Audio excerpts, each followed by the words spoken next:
Yo mes petits potes, j'espère que vous allez bien. Pour ma part ça va très bien.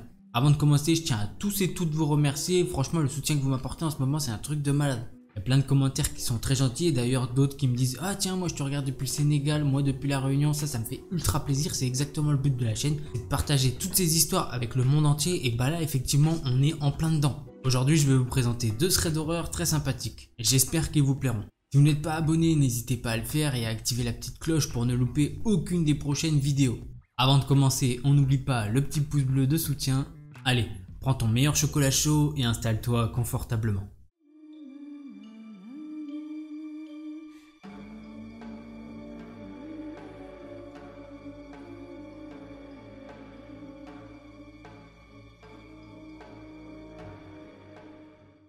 L'histoire que je vais vous raconter, c'est celle de Britney. Et au moment de cette histoire, elle commence à développer sa carrière de chanteuse aux États-Unis. Alors non, c'est pas Britney Spears au cas où. Elle nous explique qu'elle commence à faire son petit chemin dans l'industrie musicale et elle prépare son 4e album. Pour avoir une approche différente sur ce nouvel album, elle décide de se rendre avec son manager à New York. Et il trouve un petit studio d'enregistrement pas trop cher non plus car l'hébergement et le voyage coûtent assez cher sur leur budget. Pour leur 2e jour à New York et après avoir repris des forces à cause du décalage horaire, Britney et son manager ont rendez-vous dans le studio pour rencontrer l'ingénieur son qui va s'occuper de son nouvel album. Quand ils rentrent dans le studio d'enregistrement, ils sont assez surpris de voir que pour ce prix, le studio est vraiment de qualité avec du matériel qu'ils n'avaient pas dans leur ancien studio. L'ingé son est assez sympathique et leur explique comment va se dérouler la réalisation de cet album. Britney et son manager sont vraiment très chauds et l'ingé son veut directement découvrir ce qu'a Britney dans le ventre. Britney elle échauffe sa voix tranquille avec des petites vocalises et des trucs dans le genre. Elle commence à chantonner pendant quelques temps, l'ingé son il est plutôt content du travail réalisé par Britney. Et il leur donne rendez-vous pour le lendemain pour vraiment attaquer des vrais records pour son album. Le lendemain, ils passent toute la journée à travailler sur l'enregistrement des divers morceaux que compose cet album et Britney doit s'habituer au style de travail de Peter, l'ingé son. Il est très pointilleux et fait répéter Britney beaucoup de fois. Britney, elle voit pas de mal à ça, elle veut donner le maximum pour avoir un album de qualité. Pendant plusieurs jours, c'est exactement la même chose, des journées longues et intenses de travail.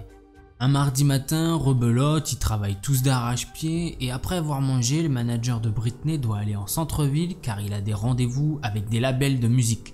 Britney continue d'enregistrer l'après-midi et quand elle sort de la box d'enregistrement, Peter la regarde de haut en bas et lui dit « Tu sais que t'es bonne ?» Britney le regarde en mode choqué.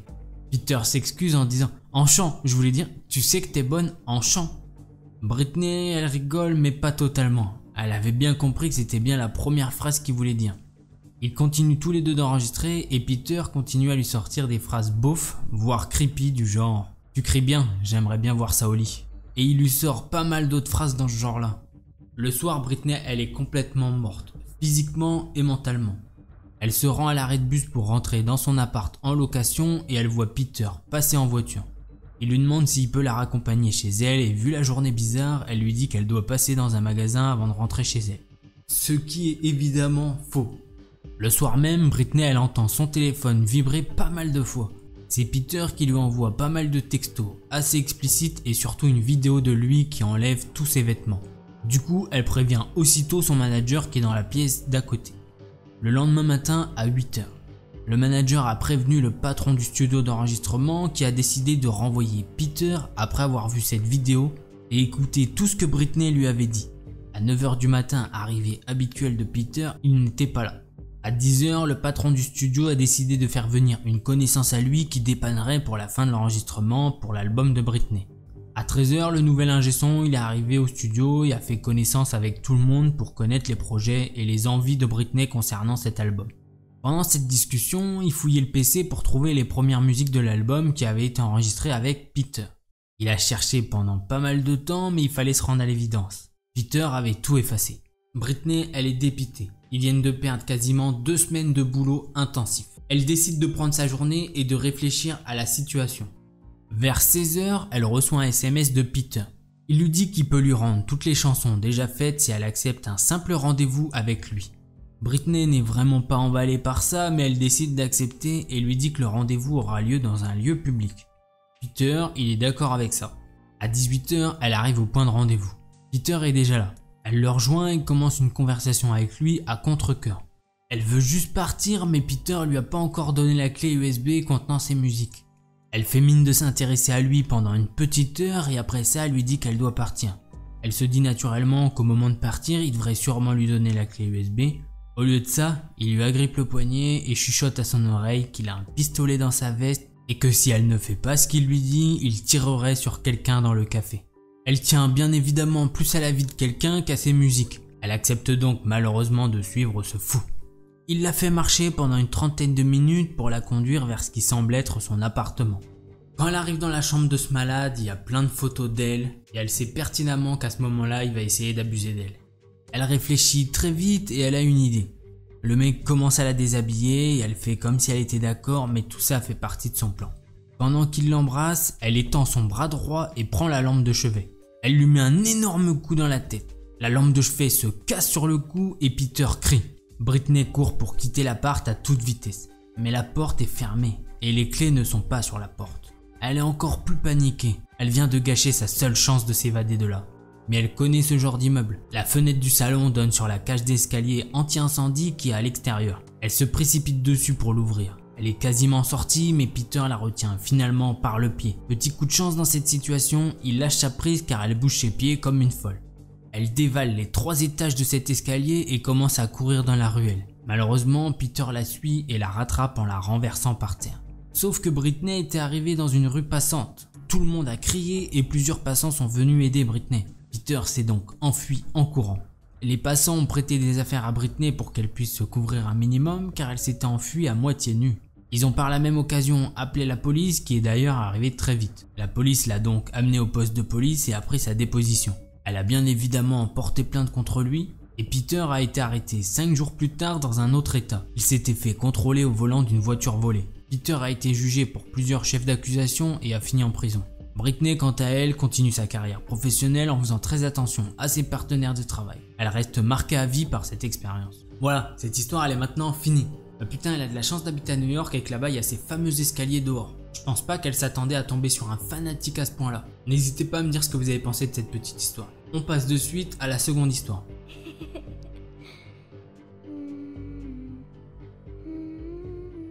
Salut à tous et toutes. Je voulais partager une histoire qui m'est arrivée il y a quelques années au cours de l'été après ma première année au lycée. C'était en juillet 2015. Je suis allé à une fête organisée par un de mes camarades de classe qui vivait dans une campagne. Pendant la fête, j'ai beaucoup fumé et j'ai bu de l'alcool. Mes amis étaient eux aussi vraiment bourrés. Autour de 3h du mat, beaucoup de gens ont commencé à aller dormir dans des tentes et je n'avais pas de tente. Et personne m'a proposé de partager la sienne. Donc après un certain temps assez ennuyeux, j'ai décidé de retourner chez moi. Ce qui était assez loin, environ 1h30 de marche. J'ai marché pendant 15 minutes dans le noir sur une route de campagne non habitée avec un vent frais et une belle température. Vous savez, c'est le genre de moment où vous êtes juste apaisé après une fête et vous voulez profiter de la promenade. Mais une voiture est arrivée. Elle était rouge donc je l'ai vue d'une certaine distance malgré l'obscurité autour de moi. J'étais complètement déchiré, j'ai continué à avancer. Le conducteur m'a vu et a accéléré pour me rejoindre. En quelques secondes, 2 gars sont sortis de la voiture rouge et ont commencé à m'agresser. J'ai fait de mon mieux pour me défendre, en donnant un coup de pied à la tête d'un des gars et en poussant l'autre dans un petit fossé qui se trouvait le long de la route. Mais le premier m'a poussé aussi et nous avons continué le combat pendant quelques minutes. À l'époque, j'avais fait des arts martiaux pendant 3 ans, mais j'avais abandonné les arts martiaux quand j'étais rentré au lycée. Avec l'adrénaline, je n'ai pas ressenti la douleur de leurs attaques, alors j'ai riposté assez bien. Mon Dieu, j'aurais aimé ne pas être aussi arrogant et stupide à l'époque. J'aurais dû courir. Après plusieurs minutes, un autre gars a ouvert la porte arrière droite de la voiture rouge et est sorti. Je l'ai vu du coin de l'œil. Ce gars s'est approché, il a sorti une arme pointée sur moi. Sa main était d'ailleurs remplie de taches blanches. Quand je l'ai vu, tout s'est arrêté autour de moi et mes oreilles ont commencé à être remplies d'ultrasons couvrant les mots de ces gars. Ensuite, un des 2 gars a attrapé mes bras et les a bloqués derrière mon dos pendant que le second commençait à me frapper. Il m'a surtout frappé au visage parce qu'il était furieux que je ne me sois pas rendu avant. Le troisième a pris mon sac et a fouillé ce qu'il y avait dedans. Puis après avoir sorti un t-shirt de rechange et quelques affaires personnelles, il a crié et ils ont arrêté de me frapper. En effet, ils étaient toujours en train de me retenir et de mettre ma tête par terre. Le troisième a fouillé mes poches et a pris mon téléphone. Il m'a demandé « T'as de la drogue sur toi? De l'herbe? De la poudre blanche ?» J'ai répondu que je l'avais fini à la fête où j'étais avant. Il a dit aux 2 autres gars de me libérer. Pendant que je me levais, les gars discutaient de moi et de ce qu'il fallait faire ensuite. Soudain, le 3e m'a regardé et m'a demandé « Alors, où est cette fête dont tu parlais, Joe ?» J'avais pas de papier d'identité ou de portefeuille sur moi. C'était littéralement impossible qu'il ait découvert mon nom avec les trucs qu'il a volés dans mon sac. Je n'ai même pas écrit mon nom sur l'étiquette de mon t-shirt. Je me sentais déjà vaincu et effrayé. Mais à ce moment, je commençais vraiment à devenir fou. Je ne répondais pas parce que je ne pouvais pas contenir mes émotions à ce sujet. Il m'a redemandé, mais j'étais terrifié. Je n'ai jamais été dans une situation pire que celle-ci. En regardant le sol, il a vu mes chaussures et m'a dit « Cool, des Air Max, donne-les-moi ». Je n'ai pas réagi de nouveau.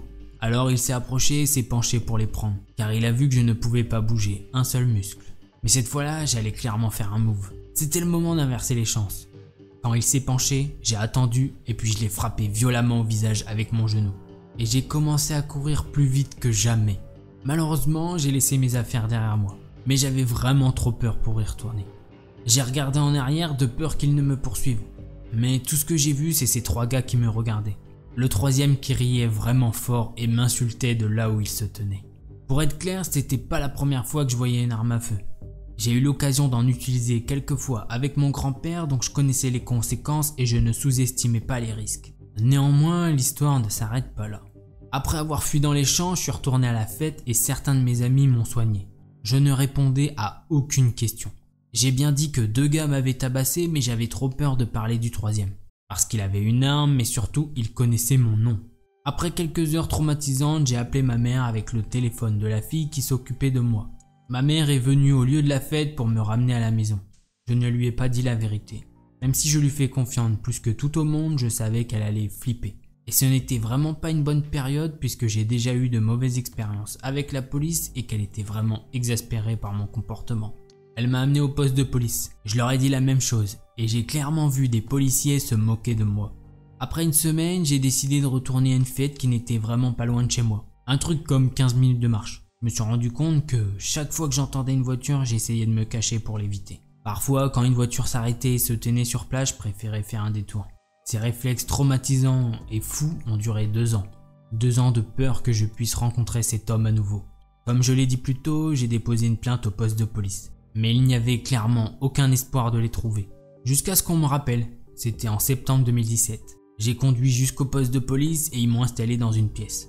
Ils m'ont demandé ce qui s'était passé 2 ans plus tôt. J'ai raconté la même histoire que j'ai racontée à tout le monde et ils m'ont montré des photos. C'était plus ou moins des photos d'identité. Je pouvais pas dire si je les reconnaissais parce que leur visage était masqué à l'époque, mais j'ai eu une étrange impression avec une des photos. J'ai reconnu les traces blanches sur les mains d'un homme, tout en essayant de me souvenir de la scène d'il y a 2 ans. Je vois clairement à nouveau le moment de l'arrivée de ce gars, et que sa main a attiré mon attention quand il a sorti son arme.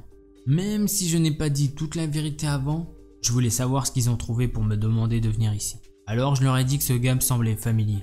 Après cette reconnaissance, les policiers semblaient un peu mal à l'aise. Un policier est sorti de la pièce et les autres sont restés silencieux. Après quelques secondes, il est revenu avec un dossier. Il a commencé à le feuilleter et à parler. Ce moment a vraiment refroidi mon sang. Diego Santana est soupçonné pour 2 homicides. Les 2 cadavres ont été retrouvés dans une forêt privée par un individu. Les 2 victimes étaient déjà connues des forces de l'ordre et leurs liens avec Diego Santana en font le principal suspect. Les policiers ont procédé à une fouille après avoir obtenu l'autorisation du procureur. Des cartouches de balles et une petite quantité de drogue ont été trouvées. Mais l'appartement semble avoir été vidé avant la visite. J'ai demandé à voir quelques photos du fichier disant que cela les aiderait probablement. Je n'étais pas sûr du tout qu'ils pourraient me montrer ça en raison de la confidentialité. Mais ils semblaient chercher toutes les preuves qu'ils pourraient obtenir. Ils m'ont montré les photos de la fouille de la maison et ça semblait assez dégoûtant. En regardant les photos, j'ai vu quelque chose que je ne voulais pas voir. Ils ont pris une photo des drogues qu'ils ont trouvées. Et la première photo montre la main d'un policier remplie de drogue au-dessus d'un sac. Un sac bleu. Un sac Herschel bleu. Ouais, c'était plutôt merdique. Je pouvais pas me contenir et je leur ai dit que c'était probablement mon sac sur la photo. Les sacs à dos n'étaient pas courants dans mon pays, donc j'ai pensé que ça valait la peine de le dire aux policiers. Ils ont hoché la tête et pris des notes. Sans déposer de plainte ou quoi que ce soit, ils ont simplement noté certaines choses et m'ont remercié. Maintenant, nous sommes en 2021 et je ne sais toujours pas ce qui s'est passé après ça. Je n'ai rien vu à propos d'une arrestation dans les journaux locaux ni à la télévision. Je ne sais toujours pas comment l'homme a obtenu mon nom. Même si avec le temps, j'ai commencé à croire que je l'avais peut-être écrit dans mon sac, au cas où je l'aurais perdu, mais cela semble trop improbable pour quelqu'un d'aussi irresponsable que moi à l'époque. Mais je suis fier de dire que je me suis bien rétabli et que j'ai mis ce truc derrière moi. Voilà, cette histoire est maintenant finie. Je comprends pas pourquoi il est pas resté chez son pote, apparemment tout le monde dormait dans des tentes dans le jardin. Donc pourquoi lui il est pas resté, ou au moins genre dormir sur le canapé, j'en sais rien. Ça lui aurait esquivé pas mal d'ennuis. Bon, peut-être qu'il était trop bourré pour y penser, j'en sais rien. Voilà, maintenant c'est la fin de cette vidéo mes petits potes. D'ailleurs si vous n'êtes pas encore un petit pote, bah vous pouvez vous abonner très simplement. Vous cliquez sur le bouton s'abonner, vous activez la petite cloche et paf, vous louperez plus aucune des prochaines vidéos. Si vous avez aimé la vidéo, pensez au petit pouce bleu de soutien, ça fait plaisir. En attendant la prochaine vidéo, portez-vous bien, tchuss. Hey, don't you run away. Please stay. Stay with me. If you don't come play with me, then we will kill you.